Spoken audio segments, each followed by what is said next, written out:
Uttar Pradesh police कभी कभी ऐसे कारनामे कर गुजरती है जिनसे कानून व्यवस्था और जन विश्वास का संकट पैदा हो जाता है। इस तरह के मामलों की जांच सौंपी जाती है सीबीसीआईडी को, जो कि आमतौर पर वहां की फाइलों में गुम हो जाते हैं। आइए आज हम करते हैं इसी तरह के 2 मामलों की तफ्तीश।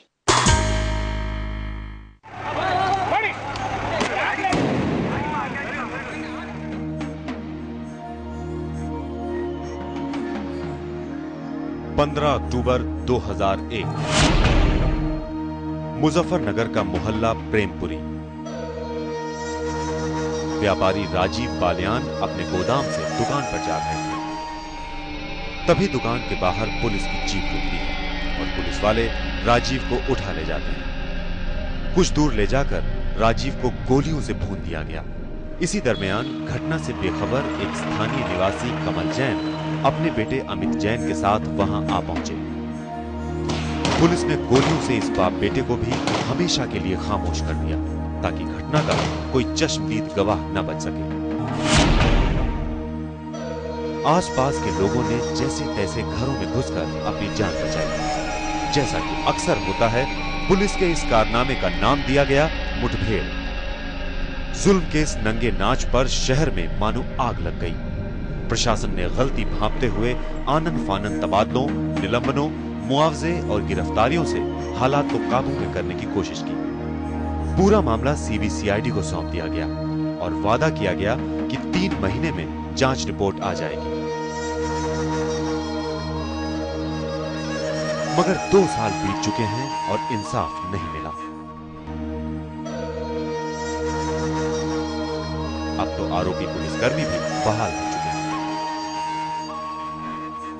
अगर यही काम आम पब्लिक कर देती तो शायद वो जेल में होती या दुनिया में ही न रहती। वो ये कांड पुलिस ने किया है, तो इसलिए वो सरेआम घूम रहे हैं। अपनी जिस पोस्ट पे थे, आई थिंक वो उससे भी ऊंची पोस्ट पे हैं। सीबीसीआईडी से तो मैं कोई खास उम्मीद नहीं करता, क्योंकि मुझे लगता है कि 3रा साल लग चुका है, तो सीबीसीआईडी के लोग तो मेरे ख्याल से टाइम डिले कर रहे हैं। उत्तर प्रदेश पुलिस का दमन, हिरासत में मौतों और फर्जी मुठभेड़ों जैसे दागों से बदनुमा हो चुका है। जन आंदोलन या फिर राजनीतिक दबाव में इस तरह के मामलों की जांच सीबीसीआईडी को सौंप दी जाती है, जिसमें जांच का काम भी उत्तर प्रदेश पुलिस के लोग ही करते हैं, यानी खुद ही मुलजिम और खुद ही मुंसिफ। 13 फरवरी 2003 गाजियाबाद। 2 गोलियां 22 साल के रजत अग्रवाल के माथे और दिल को चीर कर निकल गई। परिवार के लोगों ने इसको हत्या बताया, लेकिन पुलिस ने आत्महत्या का मामला दर्ज कर फाइल ठंडे बस्ते में डाल दी। रजत के परिवार वालों ने आला अफसरों से लेकर मुख्यमंत्री और फिर प्रधानमंत्री तक गुहार लगाई। इतनी कवायद के बाद रिपोर्ट तो दर्ज हो गई, लेकिन इसके आगे कुछ भी नहीं हुआ, एक गिरफ्तारी तक नहीं।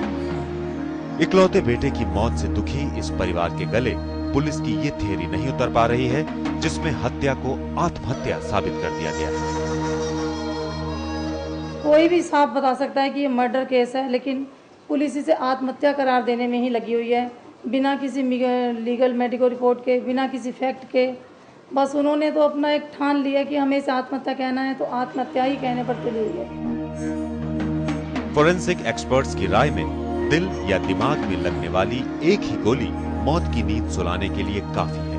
इसलिए कोई भी व्यक्ति खुद को इन दोनों में से किसी एक ही जगह पर गोली मार सकता है, लेकिन ऐसी दलीलें किसी काम की साबित नहीं हो पा रही। केस को डॉक्टर केएल शर्मा ने, मैंने और कई अन्य फोरेंसिक एक्सपर्ट्स ने जांच किया है, जिनके पास 10-10 हजार पोस्टमार्टम करने के बाद का एक्सपीरियंस है और इस सब्जेक्ट के वो लोग ज्ञाता हैं। ये किसी भी हालत में सुसाइड का केस नहीं है। पेचीदा मामलों को सुलझाने के नाम पर वजूद में आई सीबीसीआईडी अपने मकसद में किस हद तक कामयाब है, आइए लेते हैं इसका एक जायजा। राज्य में सन 1888 में अपराध अनुसंधान विभाग की स्थापना की गई। इस स्पेशल ब्रांच को बनाने का मकसद था अपराधों को असरदार ढंग से काबू करना। इसके तहत आने वाली कई शाखाओं में से एक है CBCID। अगर पिछले 3 साल के रिकॉर्ड्स पर निगाह डाली जाए तो वर्ष 2000 में 1366 नए मामले समेत 3221 मामलों की जांच हुई और 1277 मामलों का निपटारा हुआ। अगले ही साल जांच के लिए इस विभाग ने 1044 नए मामले समेत 2988 मामलों की जांच की और हल हुए सिर्फ 1391। एक साल बाद विभाग ने 2291 मामलों की जांच की, जिसमें 1390 मामले ही हल हुए। इस साल विभाग को अभी तक 694 नए मामले दिए गए।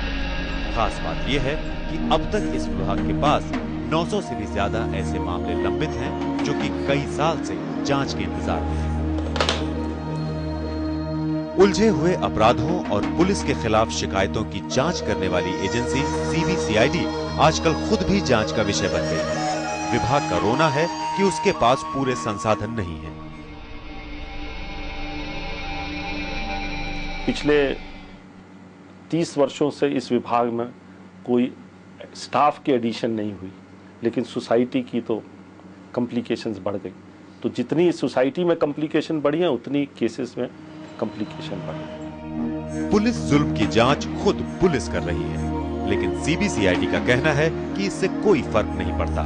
जांच प्रभावित होने का सवाल ही नहीं है। सीनियर ऑफिसर्स जांच का अध्ययन करते हैं, स्टडी करते हैं और उनको अनुमोदित करते हैं, इसलिए जांच को प्रभावित करना इतना आसान CBCID में किसी भी स्तर पे नहीं है। मजेदार बात ये कि CBCID के दावों से उलट खुद पुलिस महकमे के पुराने चावलों का मानना है कि केस को लटकाने का आसान तरीका है CBCID की जांच। पहली चीज ये थी कि पेचीदा केसेस। दूसरी चीज ये हुई कि साहब CBCID में वो केसेस भेज दिए जाएं जिसको पेंडिंग करना पड़ा रहेगा, सड़ता रहेगा। भेज तो दिया और क्या चाहिए। तो पुलिस के लिए छवि ये बनी कि करो कुछ भी लेकिन डरो नहीं, क्योंकि CBCID मौजूद है। मामले को टालने में इनसे ज्यादा माहिर कोई नहीं। तो ये थी आज की हमारी तफ्तीश। अगली बार फिर कहीं और किसी मोड़ पर होने वाली गड़बड़ के राज को फाश करेंगे। फिलहाल आजाद खालिद को इजाजत दें।